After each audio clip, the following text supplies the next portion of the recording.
Chair recognizes the gentleman from Lynn, Representative Rizer, for House Joint Resolution 2003.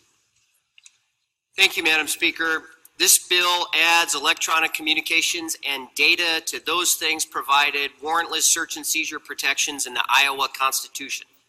This protection is necessary to update search and seizure protections to 21st century realities. Our Constitution, coupled with federal and state law, all provide elements of protection, but gaping gaps still remain. This amendment fills those gaps, ensuring that government cannot access private emails or data without a warrant. In passing this amendment, Iowa would join Florida, Illinois, and Missouri in providing constitutional protections for electronic communications and data. I welcome your questions. Is there discussion? The chair recognizes the lady from Polk, Representative Anderson.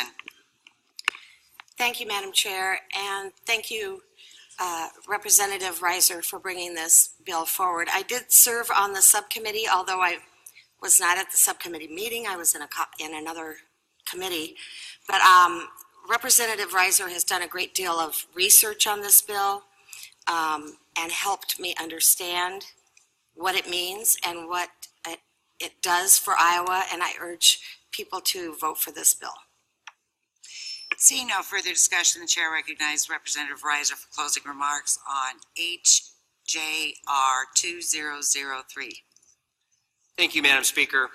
When the founders of our country and state included search and seizure protections in their 18th and 19th century constitutions, they intended to protect citizens from government reading personal mail or going through personal files without a warrant. In the 21st century, Iowans shouldn't be forced to choose between using new technologies and protecting their privacy. This bill extends the founders' intention to the 21st century. Just as the government shouldn't be able to read your mail without a warrant, it shouldn't be able to read your email or texts either. Just as the government shouldn't be able to go through your personal files without a warrant, it shouldn't be able to access your electronic files either.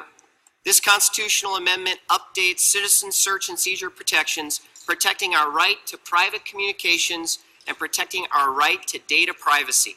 It is consistent with the highest ideals of our state motto, our liberties we prize and our rights we will maintain. If you prize the liberty to communicate and conduct your life privately without government intervention, then I urge you to support this bill. If you wish to maintain the same 18th century constitutional protections in the technological age, then I urge you to support this bill. And finally, for the good of all liberty-loving Iowans, I urge you to support this bill. Thank you to the members of the subcommittee, Representatives Nunn and Anderson. Madam Speaker, I move the bill. The gentleman from Lynn moves the resolution be read for the last time and placed on its passage. Are there objections? Seeing none, the clerk will read. House Joint Resolution 2003, a joint resolution proposing amendment to the Constitution of the State of Iowa relating to searches and seizures of electronic communications and data. Be it resolved by the General Assembly of the State of Iowa. The question now is, shall the bill pass? Those in favor of its passage shall vote aye. Those opposed shall vote no. The clerk will receive your vote.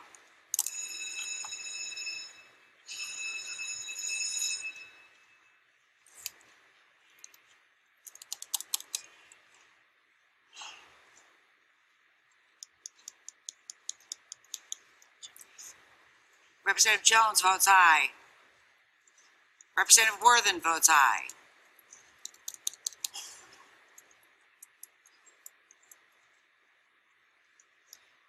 Representative H. Miller votes aye.